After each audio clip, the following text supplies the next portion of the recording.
Guest আসার কথা শুনলে মাত্র ১০ মিনিটের মধ্যেই আমি এই নাস্তাটা রেডি করে ফেলি। আর বিশ্বাস করেন এই নাস্তাটা বানানো মাত্রই আমার বাসার যারা আছে সবাই কিন্তু গেস্ট আসার আগে শেষ করে ফেলে। তো এখানে হচ্ছে 1/4 কাপ পরিমাণ দুধ নিয়ে নিচ্ছি একটা বাটিতে। সাথে ২ টেবিল চামচ পরিমাণে কাস্টার্ড পাউডার নিয়ে নিচ্ছি।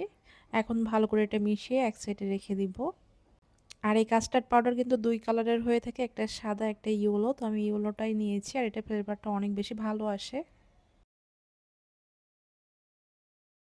হাঁড়িতে ২ কাপ পরিমাণ লিকুইড দুধ নিয়ে নিচ্ছি। এখন এই দুধটা কুসুম গরম হলে তারপর আগে থেকে যে কাস্টার্ড পাউডারটা আমরা মিক্স করে রেখেছিলাম সেটা ঢেলে দিব। আর সাথে দিয়ে দিচ্ছি ২ চা চামচ পরিমাণে চিনি।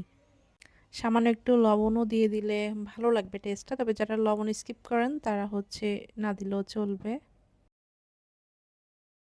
এই মিশ্রণটা দেওয়ার পরে অনবরত নেড়েচেড়ে মিশিয়ে নিতে হবে, তা না হলে নিচ থেকে লেগে যেতে পারে। এটা যতক্ষণ না পর্যন্ত একটু ঘন হয়ে আসবে ততক্ষণ পর্যন্ত জ্বালিয়ে নিচ্ছি।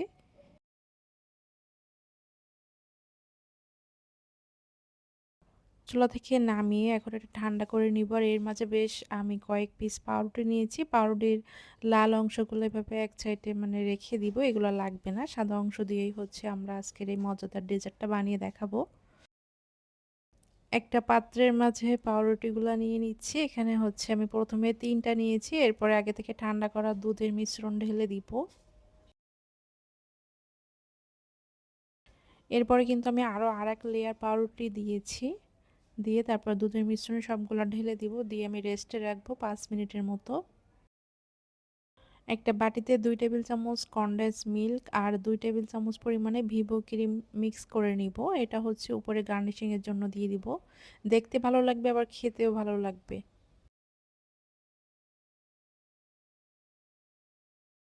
৫ মিনিট পরে এই মিশ্রণটা এখন আমি পাউরুটির উপরে দিয়ে দিচ্ছি। একটু এলোমেলো ভাবে ছড়িয়ে ছিটিয়ে দিতে হবে।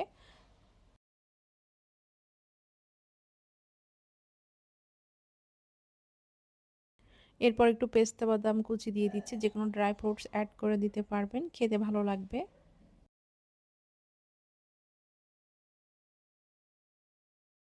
আশা করছি আমার সহজ রেসিপিটা ভালো লেগেছে। ভালো লেগে থাকলে অবশ্যই শেয়ার করে দিবেন।